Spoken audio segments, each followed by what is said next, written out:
Hello, True Health Seekers, and welcome to another exciting episode of the Learn True Health podcast. You are going to love today's interview, as did I. Dr. Ritamarie is fantastic. We talk about energy, fatigue, hormones. We talk about boosting the body's ability to heal itself. The list goes on and on. She gives some great information, great foundation information, so that everyone can benefit from today's episode. Now, she told me that she has some wonderful goodies that she's giving all of us. And this isn't available on her website. This is sort of a special gift that she's giving all the listeners. And I actually went and used some of them. Specifically, she has these elixirs. She has these wonderful smoothies and drinks that are elixirs for increasing energy. Well, a few days ago, I decided to quit coffee, and I haven't even needed to hit the caffeine in my tea. I haven't even needed to go there because I've been using these delicious elixirs that Dr. Ritamarie has created for us, and boy oh boy do they ever give me energy. So if you're looking for a brain boost, if you're looking to balance hormones, increase your energy, she's got these wonderful elixirs. I love it. She calls them elixirs. I feel like I'm concocting something magical in the kitchen, but really, they've given me so much more energy, which is so cool. I just love that we can all try out her wonderful recipes and see how you feel after a few days. Like I said, I have not even needed to drink caffeine. I haven't needed the coffee. I haven't needed the tea. I've been good to go because of Dr. Marie's wonderful recipes. So she's got 3 different links. They're different books that she's giving us access to and videos and stuff like that. The first one is How to Break Free from Fatigue with Easy Homemade Hormone Balancing Elixirs That Work Like Magic, and boy, do they ever. The second book that she's giving us is Brain Boosting Recipes, and the third one is an ebook that is Blended Greens for Health and Longevity. So those 3 links I'm going to post right now in the Facebook group of Learn True Health so that we can begin chatting about this wonderful episode, and you'll gain access to them right away, right from there. So you can visit Learn True Health in Facebook. Just search Learn True Health in Facebook, or go to learntruehealth.com/group. That'll redirect you straight to the Facebook group, where we can chat away about this wonderful episode and how great Dr. Ritamarie is, and you can gain access to those links there. I'm also going to put the links in the show notes of today's podcast, so you can easily go whatever podcast app you use. There's always some little notes attached, and you'll see the links there as well. But you'll probably find it even easier to jump into the Facebook group, say hi, and have some great discussions about the energy elixirs and which one you love best. Thank you so much for being a listener of the Learn True Health podcast, and thank you for sharing this episode with those that you care about, especially your friends who the coffee just isn't working for anymore. They just go coffee after coffee and it's just not working. You know what? They're going to love this information in today's interview, and so please make sure that you pass this info along to them. Thank you so much. Enjoy today's interview, and I look forward to seeing you in the Facebook group, chatting it away. We've got 1,500 wonderful listeners in the Facebook group, and we've actually surpassed 3.5 million downloads since launching back in March of 2016. So really just the wonderful, wonderful sharing that you guys are doing, helping all your friends and family by continuing to share this great podcast. Let's keep helping as many people as we can. Let's break through that goal I have of helping 1 million people to gain their health back by continuing to share every episode, especially this one, because of these wonderful, delicious elixirs that you can learn all about. Enjoy Dr. Ritamarie. Welcome to the Learn True Health podcast. I'm your host, Ashley James. This is episode 304. I am so excited for today's guest. I have been wanting to get Dr. Ritamarie Loscalzo on the show for months and months and months. Ever since I saw her in some documentaries and some summits, and I keep seeing her on YouTube. I just love her work, and I'm so thrilled to bring her to you guys today. We can talk about blood sugar, hormones, nutritional endocrinology, energy, food dogma. The list goes on and on.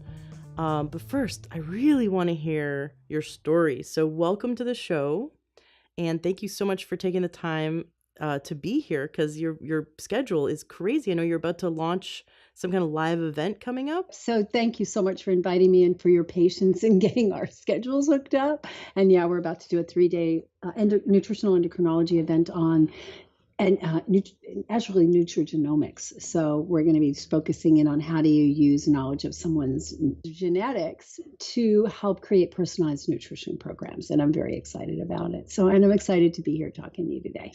Wow. So before we get into your story, though, can you explain what that is? That sounds fascinating. Did you create that? Is this your course that you're leading? Yeah, it's a 3-day live event for health coaches, doctors, nurses, other health practitioners. And it's to teach them how to understand the myriad of genetic information that's now available so inexpensively, to help us to know what things a person might be more sensitive or less sensitive to, what conditions they may be sensitive to, and then what kind of preventative diet lifestyle they should be on to help them, and also to help them to heal. So it's very exciting. I'm thrilled about it. And we've got 120 or so people registered to come visit with us and learn this stuff. Oh, congratulations. Very cool. And for listeners who are just avid learners, and would they be able to take this at some time in the future? Would it be available online or on your website?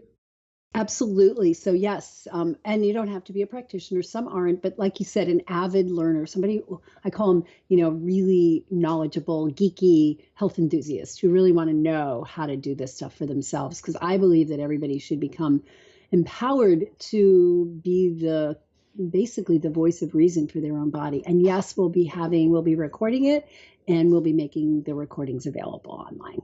Okay, great. And I know your website is just chock full of awesome info. So the Thank links you. to everything that Dr. Ritamarie does is going to be in the show notes of today's podcast at learntruehealth.com.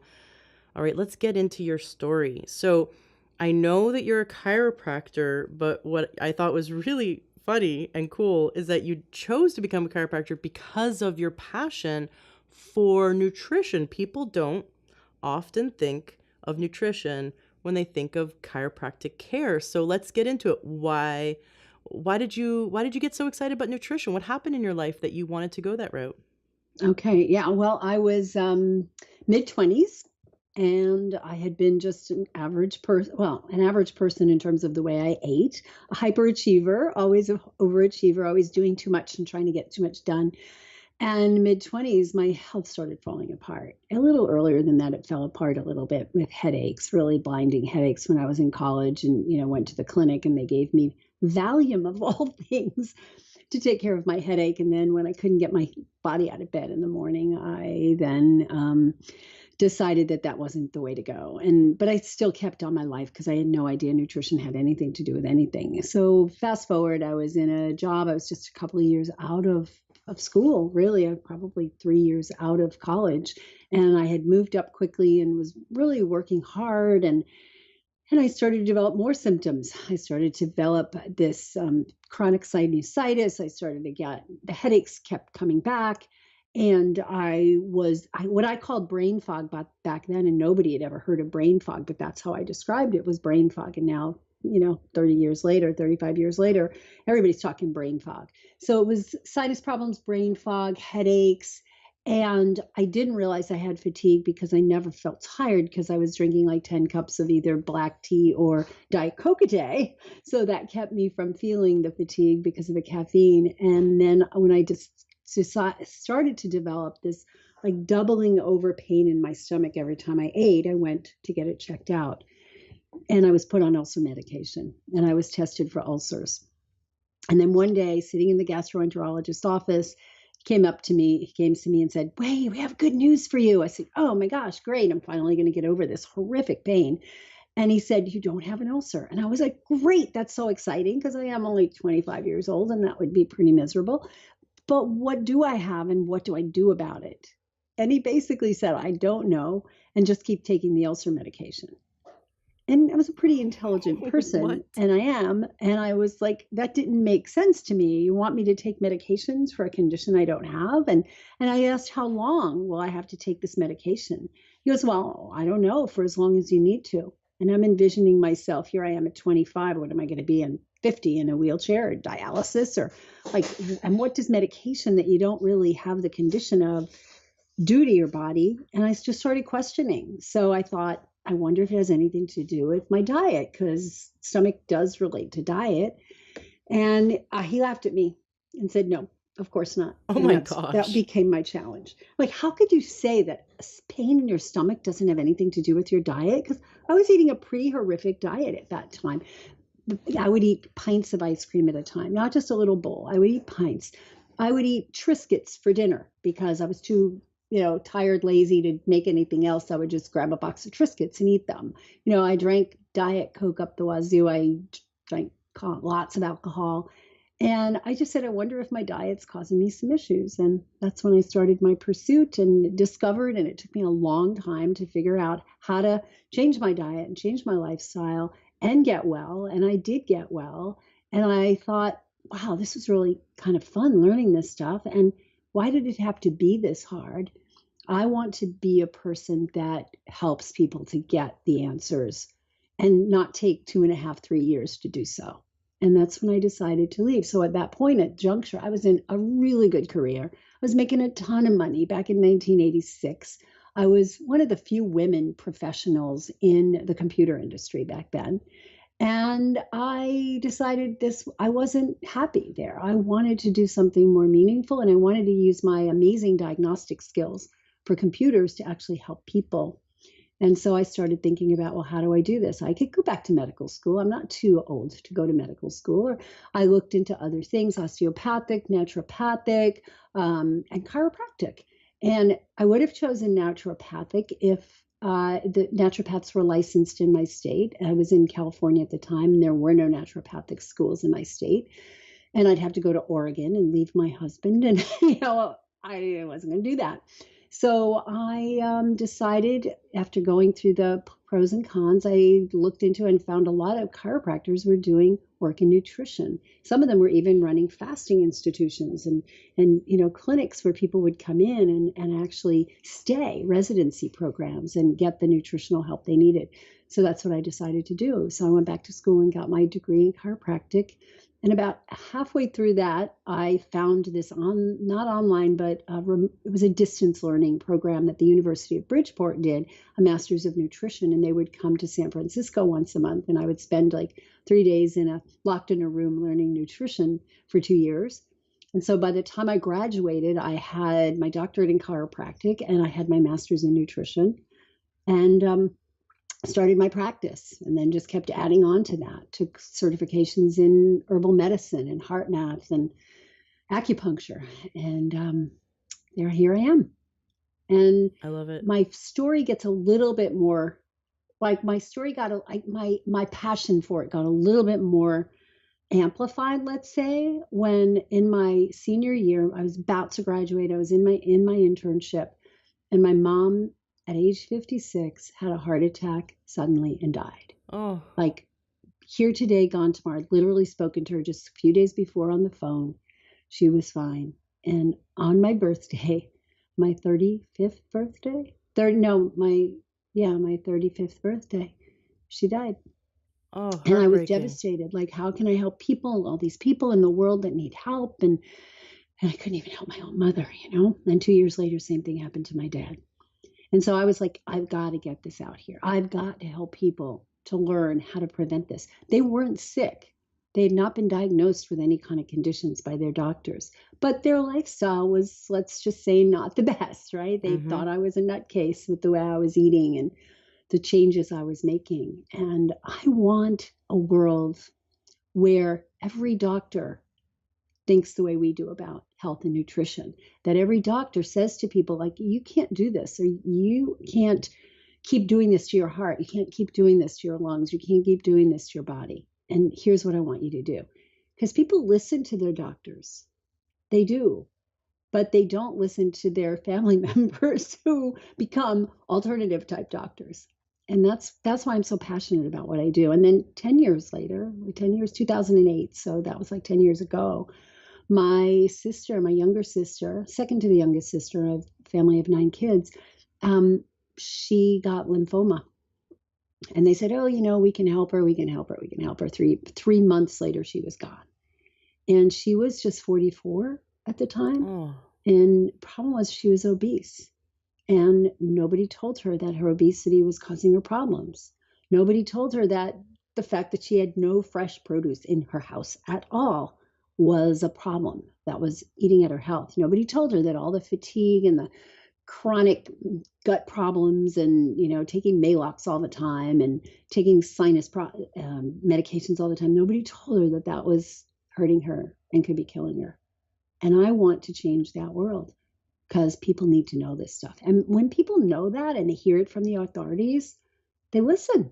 It's happening slowly. You know that, right? We see probiotic commercials on sports games on TV. Like, wow, people are becoming astute about this stuff, right? So that's why I do what I do, and that's how I got into this. Very cool. I'm so sorry that you lost your parents and your sister, and it really drives this message home. I've lost both Yeah. my parents as well, one to cancer and one to heart disease. And my mom was the healthiest person I knew. She worked out, she took her supplements, she went to a acupuncturist, like she was super healthy, but she didn't address her emotional issues. She had a lot of anger, a ton of anger. And then she decided to go to an MD and they put her on hormones, even though she had no symptoms postmenopausal. She was super healthy, no hot flashes. But this doctor put her on a synthetic estrogen, and it was taken off the market for causing cancer and killing women while she was the week before she died of it. So I know horrible. exactly what you mean, and a lot of holistic health practitioners are listening, can relate. We want to save our parents, our, all of our family members and our loved ones, and then we want to go on to help other people to save their parents. And, you and I we can't go back in time and save our parents, but we can help someone listening save theirs. And save their sister and save their husband and save their kids. And their kids, right? That's the most heartbreaking of all, right? We expect at some point in our life that we're going to lose our parents. We don't like to lose them prematurely, but it's kind of like we expect that at some point our parents aren't going to be there, but nobody expects to lose a kid. And that's like, I've seen friends who've lost kids, and it's the most devastating thing ever. I know. We've got to pay attention. We've got to wake up. I had a guest once say something along the lines of, if you want audacious health, you need to make audacious choices. Yep. And we need to be willing to be the salmon. We have to be willing to brush off the ridicule of people saying, why do you always insist on eating, organic? I mean, can you imagine how many years have we heard by the mainstream media that organic it's no nutritionally different, right? And now CNN this week, I shared it on Facebook. CNN this week said, and I love how they do a positive spin on this title, because they always do a negative spin on things, right? They did a positive spin. They go, new study shows that eating organic prevents cancer. I'm like, no, excuse me, turn that around. Eating pesticides causes cancer, not the other way around. But look how they spun it, right? They spun it. And so we need to, and I love the listeners obviously are already awake, but we need to step up, because something as simple as eating organic, avoiding those foods that are causing the damage to our body, is going to heal 95% of our problems. It's just amazing how we can use food to correct so many things. And then we need some testing, we need some working with professionals for the tweaking, and especially hormones. Definitely want to get into hormones with you in this interview. What I'd love to do is ask you though a question. When you were first tweaking your diet, so there you were, you had this revelation, you're like what, 25, the doctor says you don't have an ulcer, but keep taking ulcer medication because unfortunately MDs have very little knowledge or understanding about nutrition. And of course he would turn around and say to you, food plays no role in your health, especially your digestive health. Right, like duh. So you had this aha moment that you're going to start changing your diet. Can you share with us, take us back to that moment? What changes did you make that you first went, oh my gosh, I'm getting results? Yeah, that's a good question because this is a long time ago. This is 1983 or something. What did I start doing? I started to eat more vegetables, first of all. Right? I hadn't eaten much vegetables and I discovered the world of fresh vegetables. Mm. I grew up on canned vegetables and we had a large family, 9 children altogether. So my youngest sister was born much later. So maybe there were 8 of us at this point. We'd sit around the table and there would be 2 cans of vegetables opened up to share with all of us. And I first discovered that I liked vegetables because when I was in college, I worked a night job at the supermarket. So I go to college all day and then I, work this afternoon job at the office, an office place, and then a night job at a supermarket a couple of days a week. And I would get home late, it'd be 9 or 10 o'clock by the time I'd get home. And everybody had eaten already, and I'd have a plate of food. And my mom would open up a can of vegetables because the vegetables were gone. And she'd open up a can of vegetables for me, and I'd eat the whole can. And she'd be like, "What? You're eating the whole can? Like, save some for tomorrow." Like, I just wanted, these green beans are actually pretty good. So then I discovered fresh vegetables. And I was like, wow, these are really good. And I started eating salads. We never had salads growing up. We never had fresh vegetables growing up. We didn't even have much fresh fruit except for, I think on Thanksgiving, we'd have a big bowl of fresh fruit, but we didn't even have that. It was really not fresh food. And so I discovered the world of fresh food and I started to eat more vegetables. And I was like, okay, that's good. I gave up milk. I never liked it in the first place. And I read, I don't know whether it was Colton Fresh or somebody, that milk wasn't so good for me. So I cut back on the milk. But I did start eating whole wheat bread instead of white bread. And I think that was and when I figured out that that wasn't good for me, I took that out. That's when I really started getting better. But I was like, whole grains, got to eat whole grains. Right. So I switched over that way. I started eating more lentils, a lot more veggies and whole grains. And I noticed definitely difference. But what I noticed initially was that I was up and down, up and down. I'd have days where I felt great and I'm like, I'm on the mend, yay. And then suddenly, no, I gave up alcohol. Or I decreased my intake of alcohol. And then I found a doctor in New Jersey where I was living, and I was looking up nutrition in the phone book, and we didn't have internet back then. So I was looking it up in the phone book, and I found this place called the Medical Nutrition Center. I'm like, wow, I should go there. I should check it out. And so I went to this Medical Nutrition Center, and there was this Russian doctor who basically said, American doctors don't know what they're doing. We have better answers in Europe, and we need to look at nutrition. And I was like, oh, thank goodness. So she told me she thought I had a yeast overgrowth, candida overgrowth, and she took me off sugar and alcohol, which were biggies. And I just started feeling a lot better, but there were still some issues. I still had some things that I had to get rid of. And as I did, I started to feel better and better. And the thing that really threw me over the edge and got me well was fasting, which was quite interesting.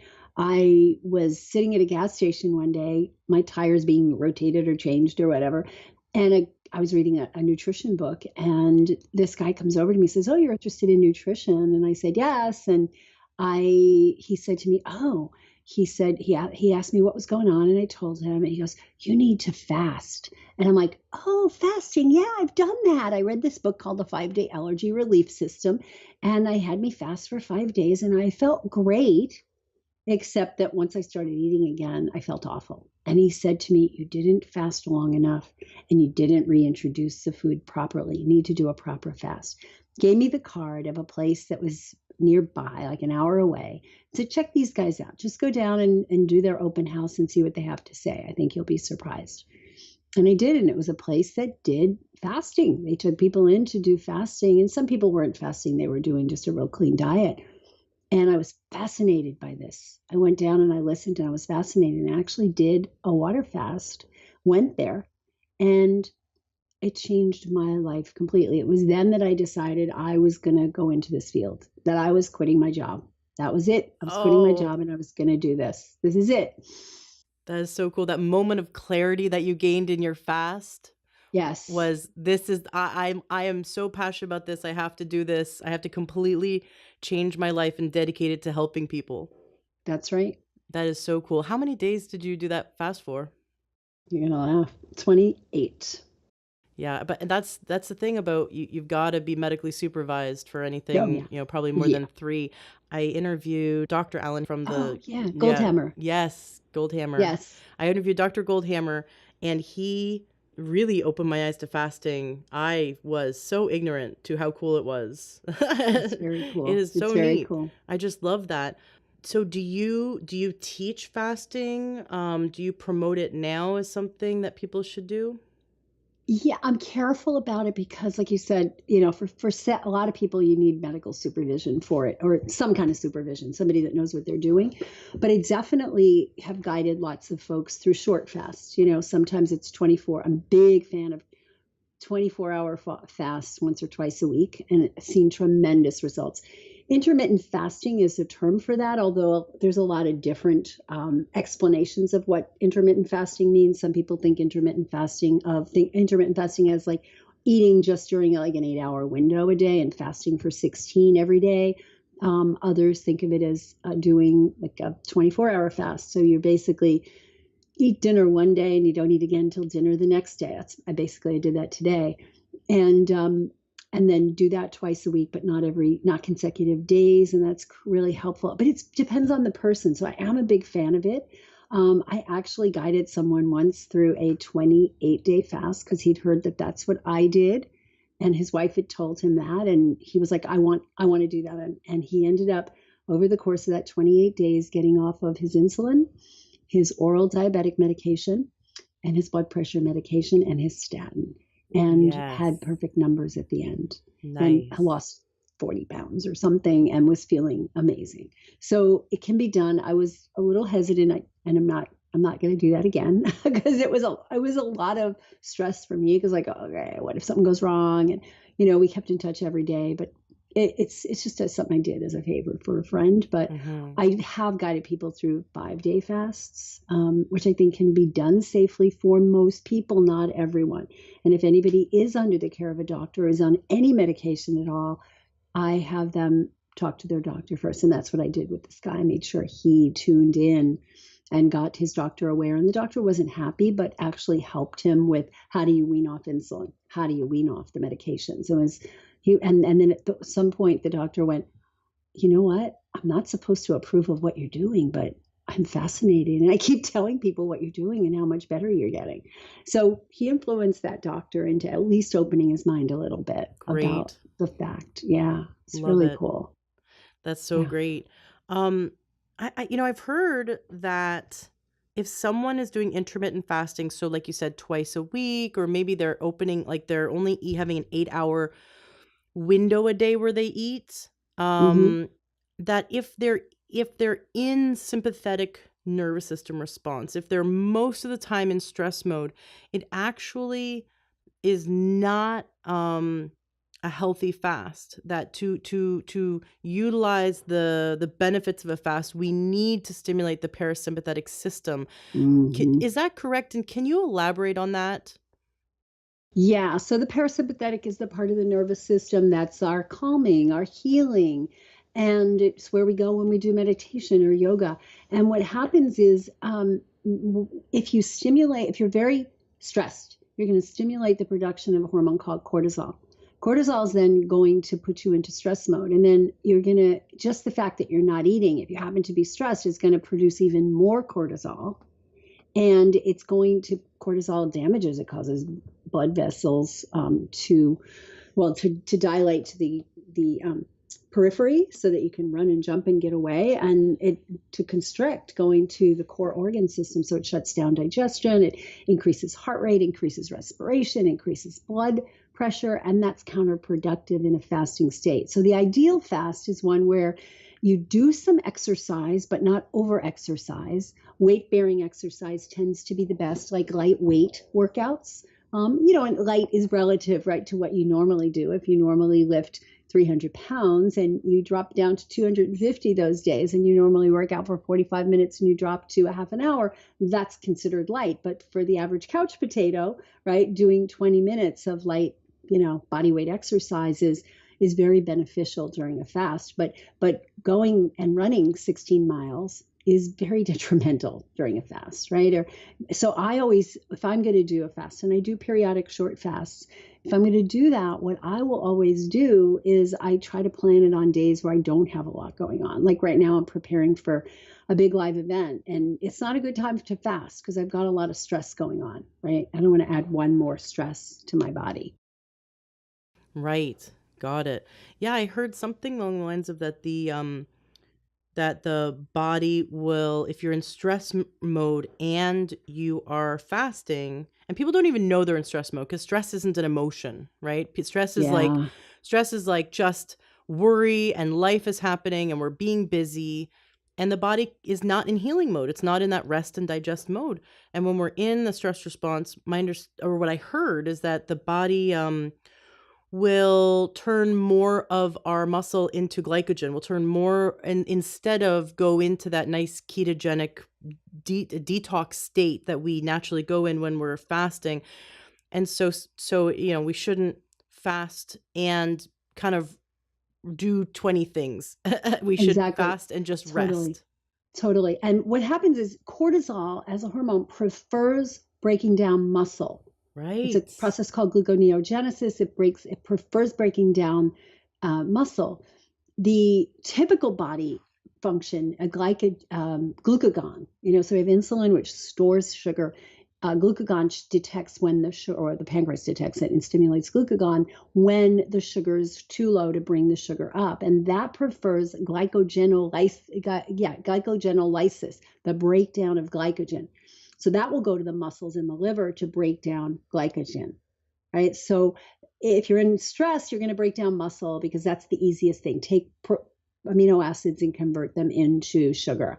But if you're just the normal, the sugar's gone down, let's just bring it up a little bit, that's glucagon, and that goes to the glycogen stores. And that's a much more healthy, balanced response. Now, if you have depleted your glycogen stores and you're under stress, that's when you get into the most trouble. And I've noticed that for myself when doing I think I was on like day 7 of a fast, and I decided, well, I've been just doing light exercise. Let me do a workout. And I worked out with somebody, and I worked out really hard.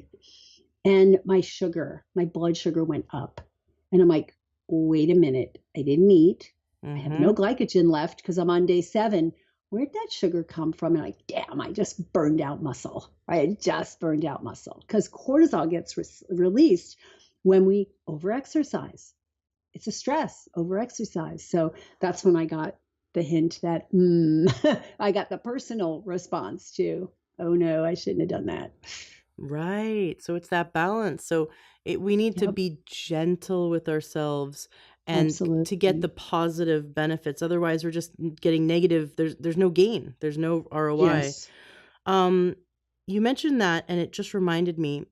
So many people wake up in the middle of the night and they think they have normal blood sugar, but that's isn't blood sugar dips and spikes kind of one of the main reasons why people wake up in the middle of the night? Um, can you address that problem? So many people have that problem and they don't know what's causing it. Well, a number of things can cause you to wake up in the middle of the night, and low blood sugar is one of them. But the other one is stress, right? Mm-hmm. So if someone comes from a situation in their childhood where dad came home drunk in the middle of the night and started yelling at mom, they got conditioned to waking up in the middle of the night with fear. Mm. And the nervous system gets programmed to just keep waking up. Someone who had, a sick child who was up like all the time and didn't wake up, and now that child has moved out, they're an adult, that the nervous system can still be programmed there. So there's a number of things that can cause it. Imbalances in neurotransmitters can cause it. But the sugar thing, we're supposed to be fasting for 12 hours overnight. Go to bed. You're not supposed to have to eat, and your body has plenty of stores. And if we eat too close to bedtime, that mechanism gets turned off. right? So we raise the insulin right before we go to bed, and then that's working at lowering the blood sugar rather than keeping it steady. It's working on, there's lack of growth hormone because insulin inhibits growth hormone. So right at Ooh. bedtime, when growth hormone within an hour of going to sleep is supposed to rise up and stores lean muscle mass and helps us to grow that way, but also burns fat. We don't do any of that. And it keeps the blood sugar steady through the night. So someone who eats a snack at night, they could be releasing a lot of insulin, and then they go to sleep, and then the insulin over clears their blood and the blood sugar can go down and cortisol can be released. So there are ways to measure that. There's, cortisol saliva tests that you can do, but also a simple glucose meter. If somebody is waking up in the middle of the night, want to know if it is blood sugar, just measure your blood sugar. It's easy, it's cheap, simple to do. Absolutely. I totally agree with you. I had the doctor that wrote the book Wheat Belly, Dr. William Yeah, Davis, on yeah. the show. And I love what he said. He goes, we could, 100% of the population could use a glucometer to help them dial in their diet. You don't have to have blood sugar issues to use a glucometer. No. You could dial in your perfect diet. Take your glucose an hour, 2 hours after a meal, take it right before bed, take it if you wake up in the middle of the night, take it in the morning, and it'll help you to dial in your diet so that you are Yep. always balanced, blood sugar, even keel. Cause we don't need to wait to break. I think this is the problem, is we've Exactly. been raised with the mentality that we wait until symptoms are so bad that then we go to a doctor and then they give us a drug to manage symptoms. Right. And we weren't You're right. listening to those Yeah. whispers. And now we can just like even wait before the whispers happen, use a glucometer and just manage a really, really healthy diet. I love that idea of making sure that we are, like you said, fasting for 12 hours at night so that we stimulate the human growth hormone. Can you tell us a bit more about human growth hormone? And it's so you said that it helps us to build muscle and burn fat. Yep, yep, yep. So growth hormone is really high when we're little kids, right? Because it's helping us to grow. It's helping skeleton to grow. It's helping the muscular system to grow. So the it's actually the opposite of insulin. Insulin helps us to store sugar and it suppresses fat burning. And people don't understand this. The people that advocate eat every 2 or 3 hours to keep a nice steady blood sugar, honestly, I believe they don't know the physiology or the biochemistry of how that works, because it's actually the worst thing for somebody to do if they want to maintain a healthy weight, because insulin it suppresses growth hormone. It suppresses the ability to burn fat. And that's not a good thing. We don't want to be suppressing our ability to burn fat and to put on lean. Human growth hormone it peaks at every sleep cycle. It peaks in the middle of a sleep cycle. And we go through 4 to 6 sleep cycles a night, depending on how long we sleep and how long our sleep cycles are. And growth hormone peaks, the highest amount of it is about midnight, about an hour after you're supposed to be going to sleep or whatever. And when we eat too close to that bedtime, it can't peak because the insulin's in the system and it suppresses it. So yeah, growth hormone, there's a lot of things you can do to stimulate growth hormone. Exercise. So burst training, 30 seconds of all out activity can stimulate growth hormone for 90 minutes after that. 90 minutes, right? So Wow. one of the things that a lot of folks do is after they exercise, they immediately go for a drink or a food, the goo gum things and whatever they're looking at to supplant, and also sometimes even during exercise. If you start eating goo during exercise, you're suppressing growth hormone. That's different from being in a marathon and at 19 miles, you're going to hit a wall. So you do that to prevent it. That's totally different than going to the gym for 45 minutes or even 2 hours. Don't need it. And so we need to be protecting our growth hormone. We know that it's injected, it's given as a weight loss thing. People are injecting it. So we know that there's some really good benefits to it. Why don't we stimulate our own? Here's another thing that stimulates growth hormone: hunger. When we get hungry, the stomach secretes a hormone called ghrelin. And ghrelin actually stimulates growth hormone because it's like, hey, this person isn't feeding me. Go ahead and let's burn some fat. Mm. So when you feel hungry, enjoy it. Think about all the great benefits you're getting. You don't have to satisfy hunger as soon as it hits. And that's what we as a society have been conditioned to, right? You see all these the energy drinks and you see all the commercials for the snacks and people are stopping all the time. We have constant access to food. And it's dangerous to have constant access to food. It puts us in an insulin state all day long and it suppresses growth hormone. So enjoy the hunger. You don't have to stay hungry for hours and hours because then that can turn into a stress response. But enjoy it for half an hour, right? As soon as you feel hungry, go, oh, I'm starting to feel hungry. Let's see how it goes over the next half hour. And I get Mm-hmm. used to it because I do intermittent fasting a lot of the time. Like I said earlier, I think my last meal yesterday was at 6 and my first meal today was a smoothie at 5:15, 5:30. So that was almost 24 hours, right? And I had a hunger, but the hunger starts. When the hunger starts, it's the worst. People don't get that. When you say, how could you fast? You just get hungrier and hungrier. No, actually, you don't just get hungrier and hungrier. It's actually worse at the beginning. So somewhere around noon today, I think it was around noon or one, I started to feel, oh, I really should eat, but I can't because I have an appointment. I got to get out of the house. I'll eat when I get back. And the appointment went longer than I needed to. I had to go vote. And then suddenly I find myself, okay, I've only got a half an hour before this interview. Let me grab a smoothie. So I had a big quarter green smoothie and I wasn't as hungry at that point. It wasn't like, I need to eat now. I was like, oh, it satisfies. And it's not just me. My son has discovered intermittent fasting, 24 years old. He's in grad school. He texted me yesterday. He goes, well, let me just tell you this. I broke my fast at 2 o'clock and I had whatever he had. And now it's a few hours later and my fasting window or my eating window is about to end, but I'm not hungry. He says, ever since I started doing this intermittent fasting, the hunger isn't so bad and I can handle it and I'm not that hungry. Should I eat or should I just wait till tomorrow? It was really cool. This is a kid that used to eat every 3 hours because he would get, crazy if he didn't. He's discovered how to actually work with his body. So anybody that says, oh, I can't do that because I have to eat every couple hours because I have hypoglycemia. This was a kid who I would sometimes, when he would go into these like crazy, irritable states and start, I'd go up to his room and I just like feed him food and shove food into his mouth to get him to calm down. But now he's learned to balance all that. And yeah, he feels great. So enjoy the hunger because it's burning fat for you. What about those people who say, when I start to get hungry, I get lightheaded, dizzy, weak, fatigued, brain fog, tired, like I have to eat. I can't Yeah. wait. What would you say to them? Well, I would say it depends on whether they're underweight or overweight, first of all, right? It depends on what kind of diet they're on, because a lot of times it's just what they're eating.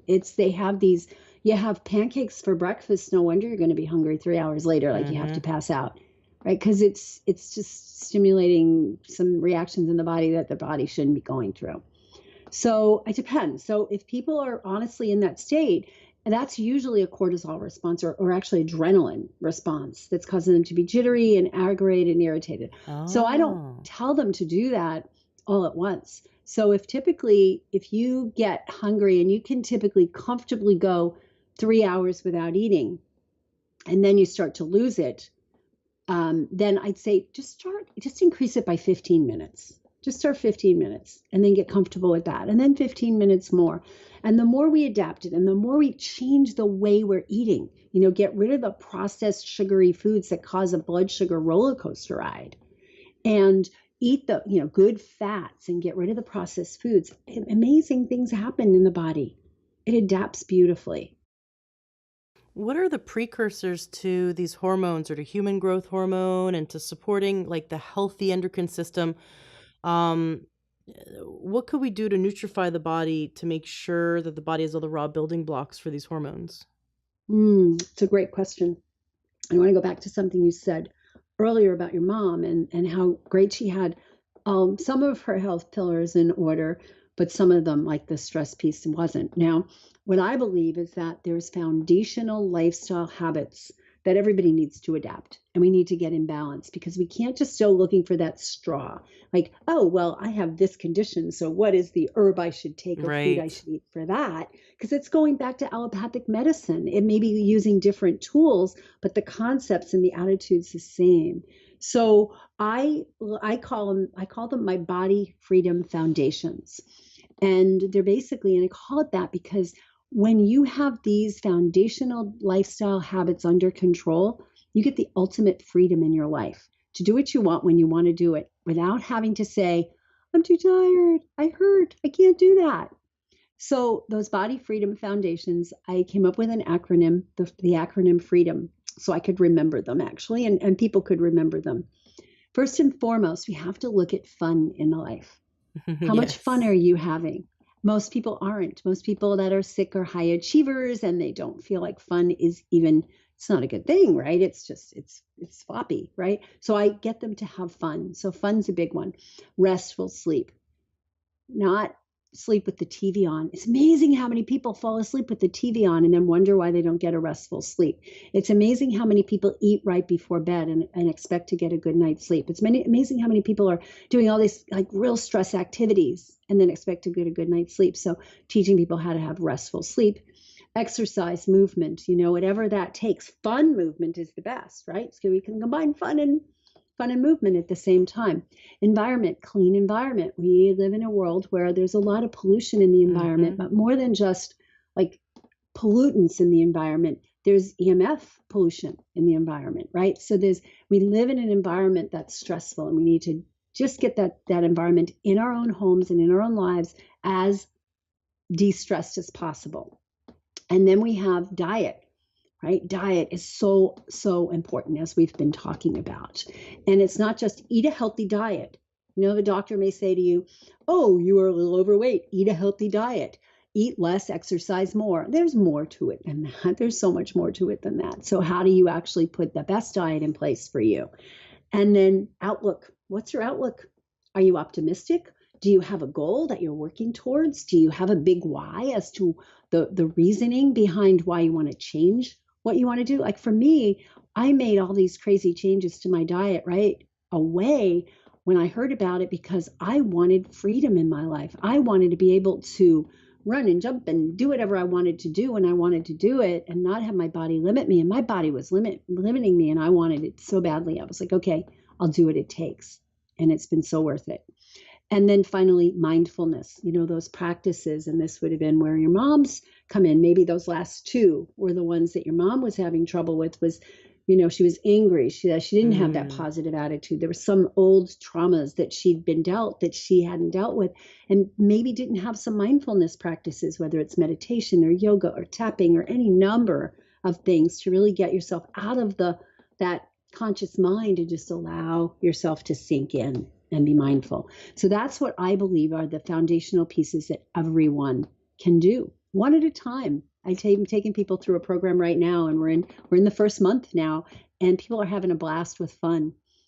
Fun, fun, fun. They're posting on the Facebook group. I just knitted a scarf. I just painted a picture. I just went to for a walk in the woods with my dog. And it's amazing stuff. And they're feeling better as a result. It's Mm. amazing. Isn't it? It is. Yeah. It's so amazing how we when you do something fun and just unplug. I mean, Yes. look at adult coloring. That came out of nowhere. Oh, yeah. Is that cool or what? I love it. Because somewhere along, I don't know, maybe somewhere after high school, we didn't pick up our crayons or pencil crayons. We stopped, getting creative and having fun and doing the things that lit us up as kids. And Absolutely. so we've got to do that. We've got to plug ourselves in, have a hobby, have something fun to do. And Netflix isn't one of them. Hmm. Something I that mean, it could be, but I mean, not all the time. You've really got to get out and just.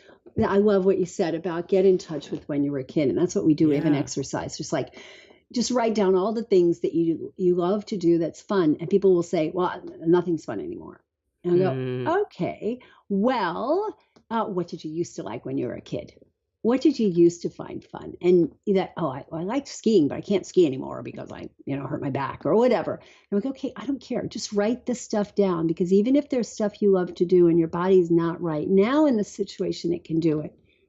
You right. can look at pictures of that because it gave you joy. There's so many ways that you can address it.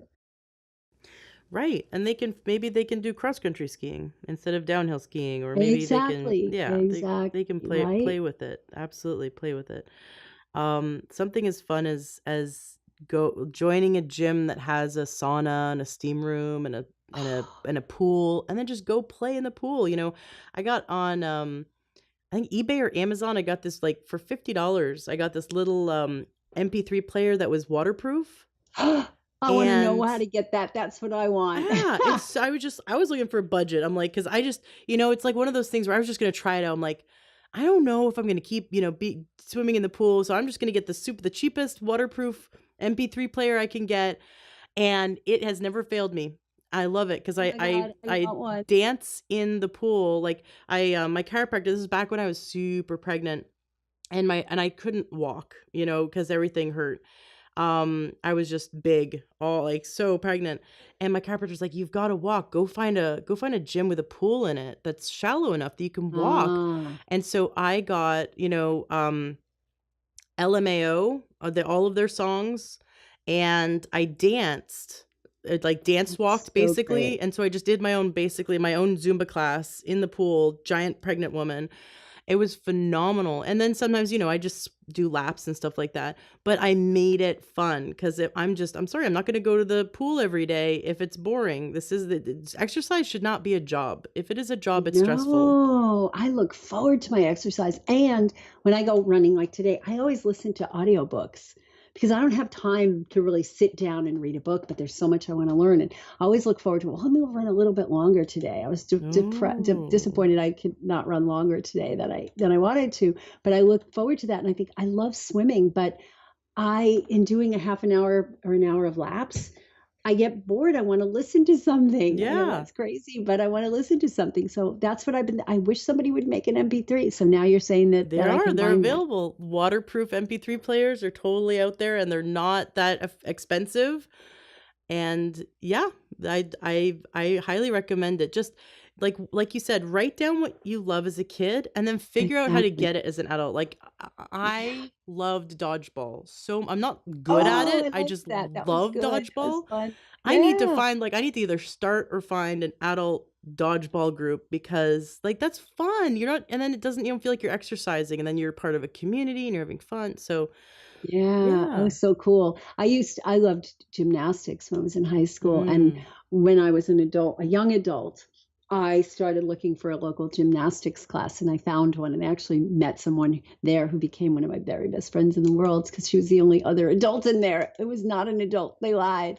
It was a kid and they let adults in. So it was all these little kids and us, but it was a oh, blast. that's too funny. That's so funny. Yeah, my husband and I are taking our son to gymnastics now, and we always look around going like, why is it that like after the age of 18 there's no one doing this? Like do people just like why do they stop? They go off to college. Why do they stop? Why aren't there adult gymnastics classes? What's up with I that? know. I The know. whole I whole know. industry of Yeah. adults that just want to jump on trampolines. Well, they have those places now that you can jump on trampolines, Yeah. just Yeah. entire places dedicated Just to have jumping on fun. trampolines. So yeah, exactly. Have fun. That's Have fun. perfect. There, I was watching a YouTube, not a YouTube, on Facebook. It popped up in my feed.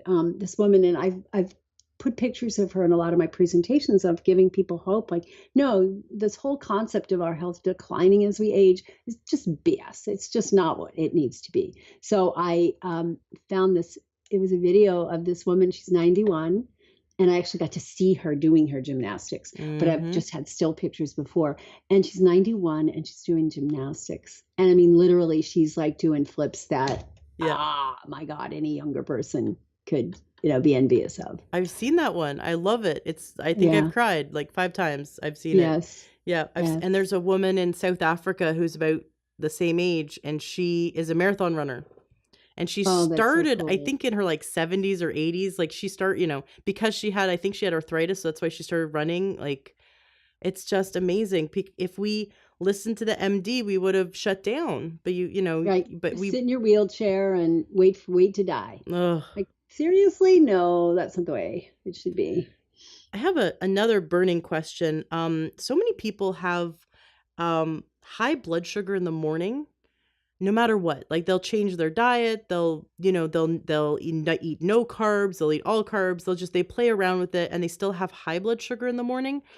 Yeah. And sometimes people get to the point where they're not even diabetic anymore, but they still have high blood sugar in the morning, or maybe they're sort of on their way to having blood sugar issues and the first thing they notice is elevated fasting blood sugar.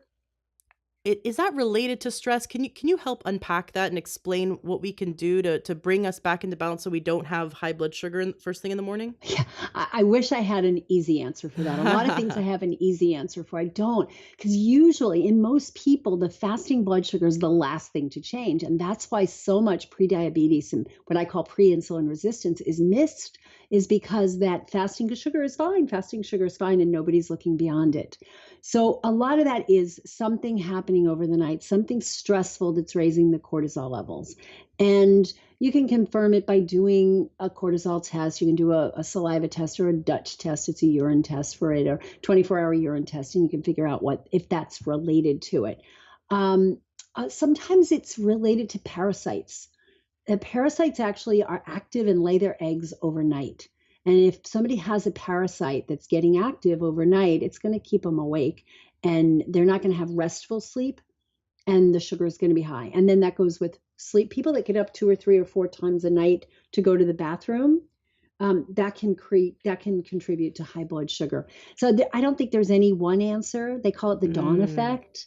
And I know some people who they wake up and their sugar's high, and within 2 hours it goes down. Or even after eating breakfast, it goes back down to normal. So it's one of those mysteries that I solve for each person on an individual basis. It's not an easy one to just say, oh, it's this. And I wish it right. was. Right, right, right. Let's talk to people who want to improve their energy. Now, let's say that the people that are listening, they're not eating McDonald's anymore. They're not completely gorging on sugar. Like they're on the right path. They're eating their vegetables, they're hydrating, they're drinking lots of water, they're moving their body, they're doing the basics. And their energy's just not there. Yeah. What steps, and maybe you could explain, like, how do we create energy, and why don't we have it? Like, why are there so many people that don't have energy? Yeah, so that's a good question. And, again, in unpacking it for each individual person, you'd look at how long has this been going on for? Has this been a chronic problem their whole life? Did it come on at a certain time? I'm a big fan of doing a really extensive timeline to lay things out. Mm, But there are a number of things so the things that create energy are mitochondria.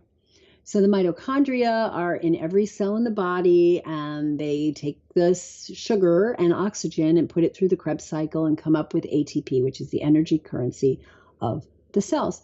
And when something's wrong in that mitochondria, then we're not going to create as much energy if we don't have enough of the nutrients that are in there. So say a person's on a statin, right? And a statin depletes CoQ10. Well, there's lots of things that deplete CoQ10, but that's one of them. CoQ10 is an important nutrient for that Krebs cycle. Say, a person's just recently changed their diet, right? You're saying, oh yeah, they're on a good diet now and they're taking care of themselves, but maybe they weren't always like that. And it can take a while to replenish nutrient deficiencies. So it could be B vitamin deficiencies. It could be that they don't have the right amino acids for each step of the Krebs cycle, and that could be as a result of protein malabsorption. I mean, it could be poor dietary, it's mostly not, but it's usually protein malabsorption, which may be low stomach acid. It may be some pancreatic weakness and not producing enough protease enzymes. So there's a number of things. And then, of course, there's hormones, good old hormones, right?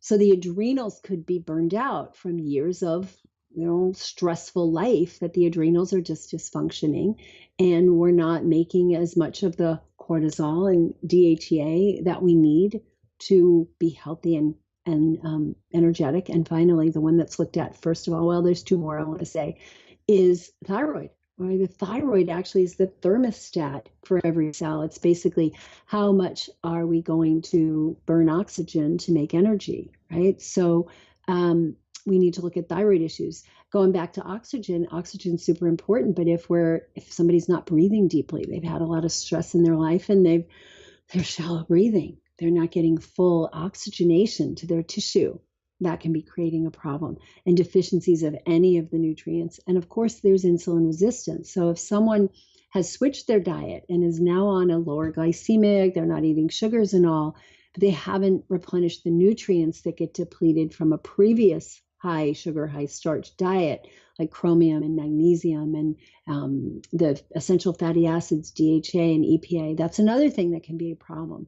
imbalances in the fatty acids can create low energy. So we have to look at all of this. And that's what we do as nutritional endocrinology practitioners. And that's what I train my health practitioners to do, is to look at the big picture and take a really thorough history of each person and figure out what it is. And of course, the stress and old trauma is hugely depleting of energy, like this trauma pattern that's playing out in your body from, something that happened when you were 5 even, can be creating a lack of energy. So it's always looking at what are all the contributing factors and how do we unpack them and correct them. What are some ways or therapies? Do you have a very favorite therapies to help people who recognize that past trauma is the thing that's depleting them? So like tapping, timeline therapy, body talk. Like, do you have a type of therapy that you really love that for people to resolve trauma from the past? Yeah, that's a great question. And there's a lot of techniques out there. One of our practitioners in our program has studied trauma therapy type methods, and she's really good at that. And I don't know exactly the details of it. I love heart math for helping people to, in the moment, shift from sympathetic to parasympathetic. Transpersonal energy healing, which is actually something we offer in our INE program through Laura Fine, who's just brilliant at it. And she teaches this whole concept of finding, the patterns that are doing that and helping to unpack those. Tapping is an amazing one as well. So it's really a matter of finding what a person's going to do, because some things feel a little weird or icky to people and they're not going to do it. That's not going to be the one. So, but I love on a daily basis is heart math, to just shift, but it doesn't always address that deep emotional wound that needs to be addressed. Can we talk about heart math? That sounds really fascinating. So it helps people in the moment to shift from stress mode, from the sympathetic nervous system response, into the rest and digest and heal response in the body? That's fascinating. And it's a simple process. It's been studied very scientifically from the Institute of Heart Math. And it's a combination of deep diaphragmatic breathing and appreciation. And they measure people, the before and afters, and it's amazing. And I see it. I guided somebody through that on a coaching call yesterday. And within 2 minutes, she went from having like this very stressed look on her face to just this smile and this relaxed space on her face. And I recommend people do this throughout the day, certainly before each meal, and because it helps to digest, right? Ooh. Rest and digest. Parasympathetic is required before you take your supplements, before you lay down in bed, especially those people whose minds go cuckoo when they lay down in bed, going on with what they have to do and didn't do and need to do and should have done and all that. Very, very effective. Now, it takes practice. It's not something you try once and you go, wow, that was the best thing I ever did. People do see a response right away, but you're not going to always remember to do it when you're in the moment of stress. I did a crunch once and I have a 6-pack now. Really? I did one I want to crunch. know about that crunch. I did one crunch. No, it's like, that's what people think. I did that thing 6 years ago, right? I should still be out of stress. I should be out of stress, right? No, it's constant. And you learn to do it all the time, right? You learn to just do it. And naturally, when the stressful situation comes up, you do it. Are you 100%? Am I 100%? No. The last couple of days, I've had a lot of stressful moments getting ready for my live event. And there have been some, and I've had to force myself, okay, do your heart math, do your heart math, do your heart math. But that combination of appreciation. So you basically focus on your breath. I like to have people put their hand over their belly so they focus on that the breath is coming from the belly, not from the scalenes in the neck. And then focus on that, and then do a few breaths that way, long, slow, deep breaths that are filling up the abdomen and then the chest, and then long, long, long exhales, accentuating the exhale, because the exhale is when we actually go into this parasympathetic. So a lot of people, I see this all the time, the super stress bunnies, I'll go, okay, let's just breathe here. Let's just take some time and breathe. And they go, and then let me tell you about, they haven't exhaled. They just inhaled. They're like, wait a minute. You got to go through the exhale too, even if it's just one breath. So you do the breath, and then you just think about, what do you have in your life to appreciate? It could be that you go to a special place. I call it going on a mini vacation. Like for me, it's the beach. I love going to the beach. So I just kind of envision myself being on that beach. Maybe it's, sitting in the rocking chair with your kitty cat. Maybe it's just thinking about someone you love who's done some really great things for you and makes you feel good and you just appreciate. For some, if all it is you have a roof over your head and it's raining outside and you're not getting wet, right? You have a bed to sleep in and you don't have to sleep on a cold floor. Any little things that you can come up with to appreciate in that moment with the breath will shift you. And it's amazing. It's amazing how quickly it shifts people. Can you guide us through? I know you totally just explained it, but would you mind taking 2 minutes, 3 minutes? I'll put some nice music on and guide us through it. So obviously, can people do it while they're driving? Can they do it with their eyes You can do it with your eyes open? open. Yes, you can. I recommend that you practice it a bunch with your eyes closed. But then when I went and I did a 5-day training at the Institute of Heart Math many years ago, probably 8 years ago, and when they said, okay, we're all going to do what they call it, quick coherence. So everybody went and they closed their eyes and they go, wait a minute, what are you guys doing? You don't close your eyes during this. You have to learn how to do this with your eyes open because that life is in full of stressful situations where your eyes are open. I can't just close my eyes when talking to my father-in-law. Just Well, if you hold on need a to, you minute. can, yeah. Hold on a minute, Dad. I gotta take a few breaths and not look But at you yeah, and not think look about at you. something I Yeah. appreciate. So I used to do this with my kid. He's 20 now, but when he was 4, 3, he was a handful. And anytime like you had to like say, "Oh, it's time to clean your room and come down to dinner. Oh, you left a mess on the kitchen floor. Come on down with me and help me. Let's get it cleaned up." It would be a struggle, a battle, etc. So I remember doing this and thinking, okay, what do I appreciate about this kid? He's stubborn, he's headstrong, he's going to really do well in life. He's going to be a leader. He's going to, be able to say no to things he doesn't agree with easily. Yeah. I just made it up and I would literally stand outside his room, breathing, focusing on my heart and thinking about how much I appreciated all these great traits that he had.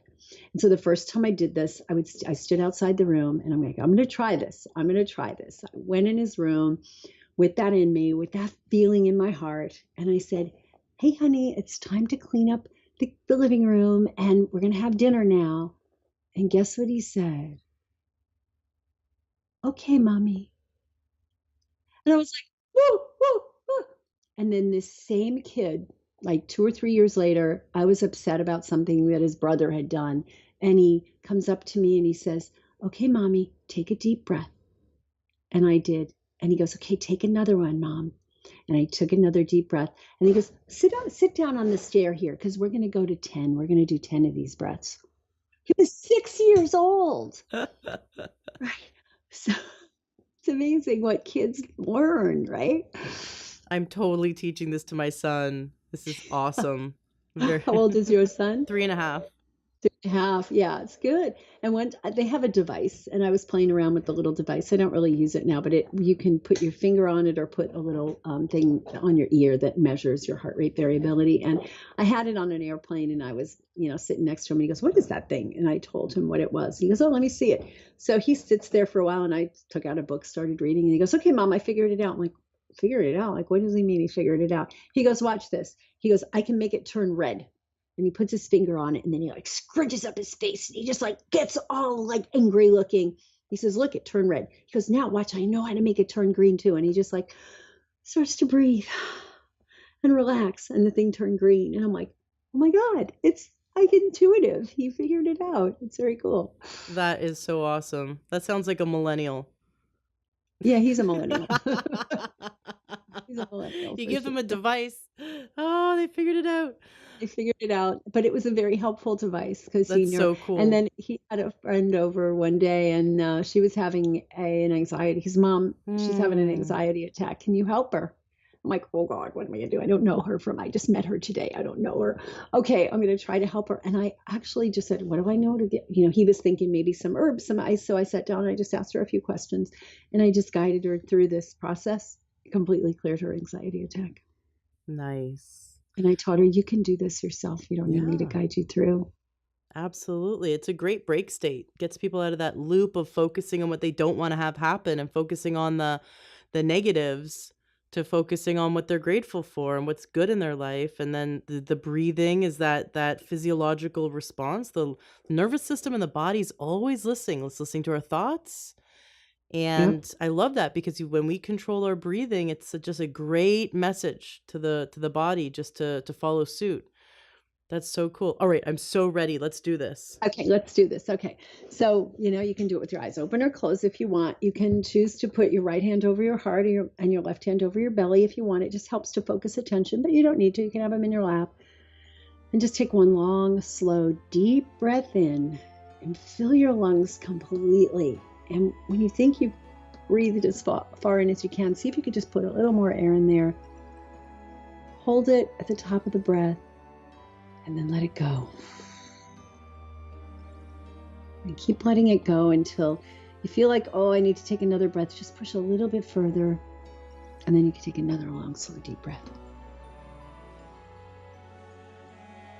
And as you exhale this time, pay attention to your shoulders and your neck and just allow them to soften and relax. And fully exhale. And then take another long, slow, deep breath. And this time as you're breathing in, I want you to transport yourself in space and time to a place where you've either experienced or you dream about, where there's a lot of things that you can be appreciative of. And maybe there's just one thing you can be appreciative of, whether it's a time with a best friend, like a partner, a parent, a child, a pet. For me, it's going to the beach and feeling the waves crashing on my body, feeling the warmth of the sun. And if you activate a memory or a visualization with all 5 senses, you actually trick your nervous system into thinking that's where you are right now.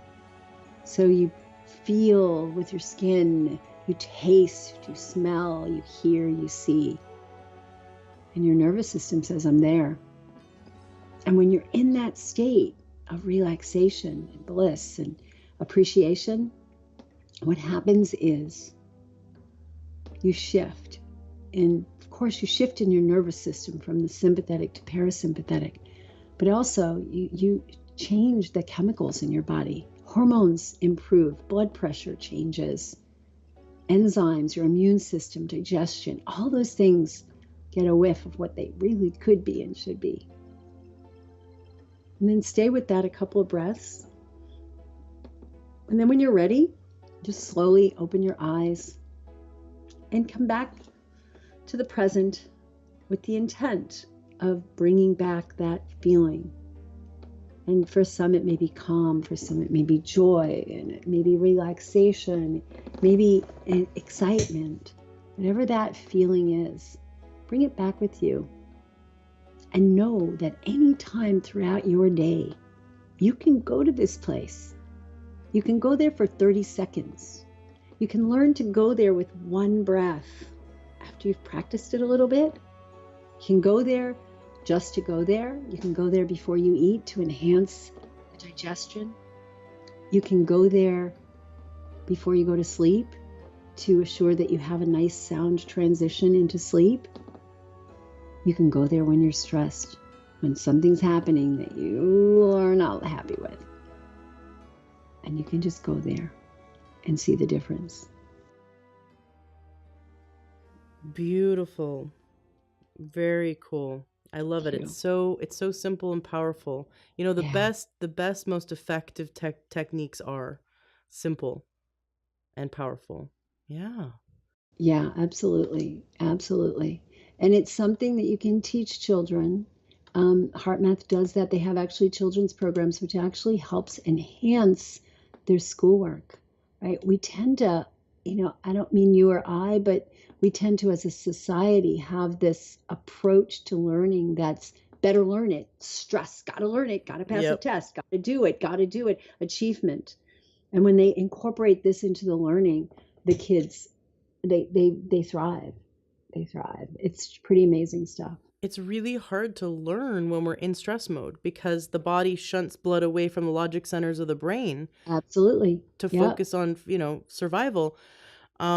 I really love that you spend so much time addressing the need to get out of stress mode and into that healing state in order to Yeah. balance hormones. Because I think we're just used to sort of disregarding anything mental or emotional and only Yeah. focusing on physical. And what you're saying is that stress is cortisol. Cortisol affects insulin. It affects everything. It's Right. run down the list, and it can, stress alone can cause disease. Absolutely. Totally. And so that I love that with your Freedom Foundation, fun is getting you out of stress mode, restful sleep is getting you out of stress mode, appropriate, healthy exercise, because some exercise can trigger stress, but like you said, we Yes. do it right, then it's actually a de-stressor. Um, Focusing on even foods, right? Aren't there foods that can get us in stress, and there's foods that can get us out of stress? Do you Oh, have any that you absolutely. can give as an example? Well, foods that are stressful to the body are foods that amplify our need for detoxification, that damage the tissues in our digestive tract, right? So, I'll think of one thing that I'm never popular for saying because people love it, but coffee is one of them. Coffee has lots of tannins and acids and caffeine, and it revs people up and it gets them out of parasympathetic and into sympathetic. And it can actually stress the system. Anything with high levels of caffeine. Green tea seems to be a little better because even though it has caffeine in it, it also has a plethora of antioxidants that support the liver. And it doesn't have as much caffeine and it doesn't have all the tannins and stuff. It's more alkalizing. But sugar does that to the system. It's really stressful. Pesticides in the food are stressful to the system. Processed foods, those chemicals that like we can't pronounce that are in the food, like that shouldn't be in the food, right? So there's a lot of things that just need to be addressed. Yes, absolutely. I'm glad you brought up coffee, because people keep having the coffee debate. Well, there's antioxidants in it, and isn't it healthy? And you've got to look at the pros and the cons and weigh it. Right. Because it is a drug, and I think I live just outside of Seattle. Like, people, it is an addiction. I get it, Yeah. and we're fighting that. But we go to the caffeine when we don't have enough energy, and that's that catch 22, because the more we drink coffee and these caffeinated energy drinks, the more we're putting ourselves in stress mode, the more we can't heal, the more we can't create energy, and then Yeah. we're just spiraling downwards, and we're going to Absolutely. have to hit rock bottom at some point or make a change. Exactly. Exactly. And people think, oh, it's fun. Okay, so go there and have herbal tea instead. If it's a social thing, just you don't have to. Anything that you take into the body that you can't live without, that you feel worse when you stop doing it, like from a standpoint like that, like you get a headache or something like addiction. It's an addiction. It's not good. And if you don't have energy and you're bumping yourself up with something artificial that's just basically beating the cells. I mean, people don't realize how caffeine works. It just has the cells reuse. It increases the utilization, the reuptake of cortisol, and it's beating cells without giving them more nutrition. Whereas if you eat something green, I always feel really energized after I eat something green. And yeah, I can go, if I go days without my morning hit of green smoothie or my afternoon hit of green smoothie, I don't feel quite as energetic. It's because I'm away, I'm sleeping in a hotel, I'm not eating as much of this great greenery because that's supplying my cells with the nutrients that it needs to make more energy. Caffeine's not doing that. Yes, totally. Listeners don't know this, but it's 4 p.m., or now it's 5:30. We started at 4. And I do interviews like in the morning or early afternoon, but just because our schedules are so crazy, we finally got it on the books. And I'm sitting here, I was thinking, man, I'm kind of feeling like low energy, and I reached for the energy bits, the spirulina, and took a handful of Yay. them, and I am feeling like I, drank, 5 coffees worth of energy, but no jitter, no craziness. Yeah. I just feel alive. I just ate a handful of something like super green and concentrated and wonderful. because I always keep it on my desk. It's so good to have just something within arm's reach. Obviously, I'm gonna go have a big green salad for dinner because you keep talking about greens and I'm starting to get hungry. Just thinking about all the wonderful greens in my fridge.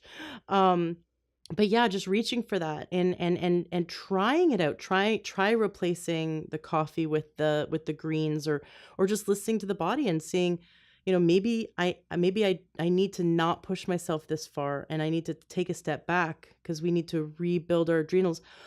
What are some steps that, I mean, we could spend 5 episodes on this, but what are just some basic beginner steps for those who feel they might have some adrenal exhaustion that they could do to begin to repair and restore their adrenals? Okay. So, like anything else, you have to reduce the exposure. So, whenever somebody asks me about detox, what do you take for detox? The first thing we have to do is reduce the toxic load. When it comes to restoring the adrenals, we got to reduce the stress load. So, we have to really evaluate where's the stress coming from. So, that heart map technique, that's one of the first things I tell people to do 5 times a day before every meal. So, 4 times a day if you only eat 2 meals a day, right? So, before each meal, before you get out of bed in the morning and before you go to sleep. And you do it for 30 seconds to 2 minutes, depending on how much time you have. That's a big start because it helps you to keep shifting back into parasympathetic. The other thing is something somebody taught me years ago. I don't remember even who, it might be from yoga, called the restorative pose. And basically lay down on the floor. You put a chair and you do a 90-degree angle from your thighs to your buttocks, then a 90-degree angle from your knee to your ankle. And you put the calves up on the chair and you just lay there and breathe. So you're basically laying and you're making this like Z, right? So a Z with just a perpendicular. So the legs are up on the calves are up on a chair, the thighs are coming down from there, and then the rest of your body is laid out. And you just lay there. For me, if I just do it for 30 seconds, just getting in that position makes me go, if you lay there and you just breathe, and you do that a couple of times a day, once a day, it's amazing. So that's a good thing to take some of the load off your adrenals. And then looking at your diet, one of the nutrients that gets depleted when you're under a lot of stress is vitamin C. The adrenals use more vitamin C than any other part of the body. So what are some vitamin C rich foods you could add, or can you add a supplement of vitamin C? I like to usually have people do about 1,000 milligrams 3 times a day when they've been in a lot of stress to just help rebuild the adrenals. And then looking at one of my favorite things is my energy elixirs. I love my energy elixirs, and I basically make this really cool drink. And if it's winter, you make it a hot drink. If it's summer, you make it a cold drink. And there's always some sort of a tea or water as a base. Like sometimes I'll just brew up some nettles tea or licorice tea or something, and then put it in the blender. You don't have to put it in the blender, but it helps to put it in the blender. And then some kind of fat. So I'll put in maybe a couple of tablespoons of coconut butter, or a handful of coconut shredded, or some hemp seeds, some Brazil nuts, whatever else, some kind of really good whole food plant-based fat. And then I will blend that up and add herbs. And I tell people start slow. I have a lot of recipes that have 3 or 4 herbs, but if you've never done these before, just start slow. And they can be powdered herbs that you can purchase. I love medicinal mushrooms, and there's some really good mushrooms that help adrenal function, cordyceps and reishi and chaga. And then there's some other herbs I like, ashwagandha or astragalus, or things that are not stimulating. They're just more balancing is the word, right? They're not going to stimulate. They're not going to put you to sleep. Like you can put some chamomile in there, but it might put you out. But some of these things that are more adaptogenic herbs, so ashwagandha or astragalus, tulsi. I sometimes get tulsi is real easy to get now. They have it in the supermarkets, the tulsi teas. So I'll make the tea out of tulsi, and then I'll add the fat, and then I'll add a little bit of something for sweetness. And I don't believe in doing like sugar or agave or any of that. I like to put in something natural, stevia, some powdered stevia or fresh stevia leaves, or lohan, which is a low glycemic sweetener. It's just a plant that grows in the East, and it's a very common used in Chinese medicine, but it has a sweet taste that it gives. You can put some vanilla, you can put a little cacao, but not too much of that because it can be overstimulating. Any kind of flavorings, we have essential oil. So sometimes I'll put lime essential oil or orange essential oil or whatever you like, and then blend it all up.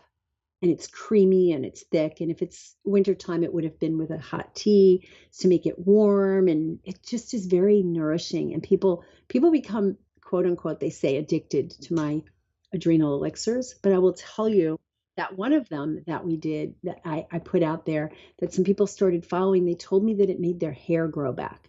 Like they actually Ooh. sent me pre and post pictures where their hair was starting to fall out and it was getting thin. And now a month later, look at this. So people love these elixirs and they're easy to make. They're fun. You know, we all love our hot beverages for whatever reason. And it's just another beverage that we can sink our teeth into that actually restores energy instead of depleting energy.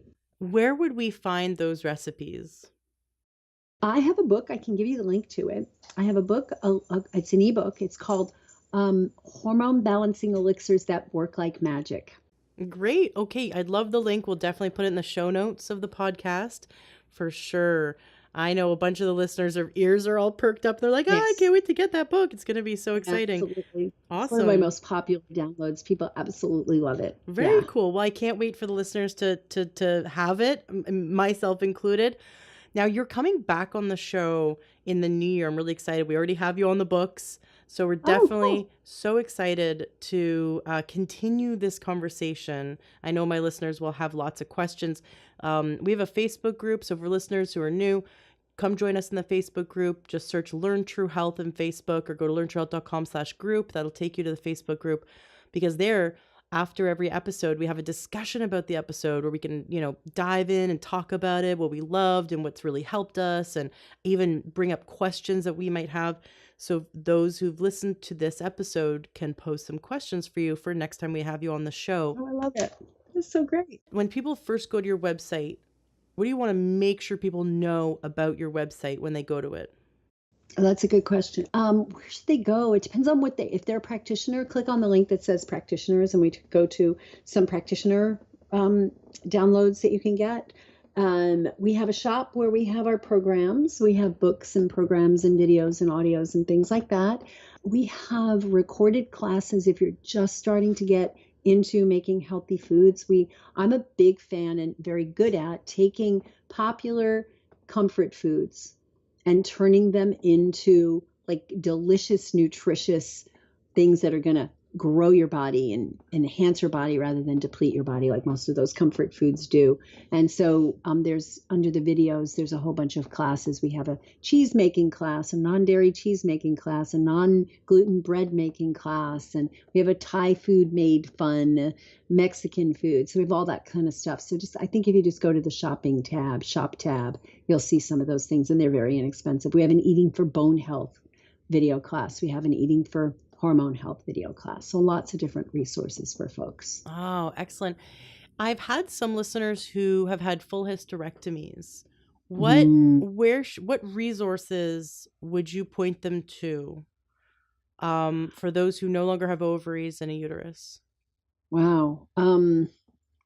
That's a great question. Oh, and they're probably on hormone replacement. I would certainly recommend that they're on bioidentical hormone replacement, not like the synthetics and the Premarin and things of the past that we found out were very dangerous. That's a time when hormone replacement is absolutely necessary if you're young, right? If you're in your 30s and you have a hysterectomy. But you also want to look at those foundations because if someone's had a hysterectomy, it means that there's been decades, usually, of hormonal imbalances and toxicity in the body. And so I would be looking at how do we clean up the environment. The liver is super important for having metabolized all those hormones throughout the years. And if they had fibroids or endometriosis or cancer or whatever reason had a hysterectomy, there's probably some lifestyle and diet choices that need to be made to shift that. As far as on my site, there's a tab that says free stuff. There's articles on the blog, and I think if you search hormone on the blog, you'll find a bunch of articles there. I think that people who have any kind of female hormone issues like that really need to be looking at the diet and making sure that cruciferous vegetables are a very prominent part of it, because they are super amazing at balancing that. And, of course, all the basic stuff, the remove the toxicity and eat whole foods and that sort of stuff. Mm-hmm. I don't have a Absolutely. specific menopause course, but I think all of that stuff's super important, because I'm not into like this reductionistic approach, like this for that. It's really looking at what were the imbalances that led to the problem that caused you to lose your ovaries and uterus, or both, one or both. And well, how do we do to correct that? What do we do to correct it? Right, right. And I love that your foundation of hormone health can help men and women at any age, because Absolutely. it's Absolutely. it's the truth. It's what works. It's how the body really works. And you're getting to the root cause when we are so used to, like you said, the reductionistic way that the mainstream medical system works, where it's going to break you down and treat a symptom. And you're expanding out and looking at the whole body and going, let's bring everything back into balance. Thank you so much for coming on the show. Is there anything that you would like to say to wrap up today's interview? Yeah, I would like to say my message is empowerment, empowered self care. Learn how your body works, learn how it's all put together, learn about the lab testing, so that if there are lab tests you need, learn what to ask your doctor for. They don't know about nutrition, they don't know this stuff, and you can't just put your health in the hands of someone else. You need to take charge, whether you're seeing a conventional medical doctor, an acupuncturist, someone like me who's very functional and holistic. You should know. And that's what I do, a lot of education and training to teach people how this body works. Because we never got that when we were born. Our moms never got the how do you feed your kid, really. I mean, we didn't get the owner's manual of how do you do this. And so when we take charge and we start to doctor ourselves and mother ourselves and father ourselves and just really nurture ourselves, that's when true health happens. And that's how we're going to have a shift. We need to have a shift in the medical healthcare paradigm. We need a whole new paradigm. And that's what the medicine of the future is. That's what healthcare of the future is. And it's a new normal. It's a whole new normal. And we're shifting gradually, slowly towards that. Adopt that new normal while it's still leading edge, before the masses get there. And you're going to be ahead of the game. Wonderful. Thank you so much. This has been such a pleasure, and I can't wait to have you back. I can't wait to come back. Thank you so much. It's been so fun. Are you looking to optimize your health? Are you looking to get the best supplements at the lowest price? For high quality supplements and to talk to someone about what supplements are best for you, go to takeyoursupplements.com, and one of our fantastic true health coaches will help you pick out the right supplements for you that are the highest quality and the best price. That's takeyoursupplements.com. Takeyoursupplements.com. That's takeyoursupplements.com. Be sure to ask about free shipping and our awesome referral program.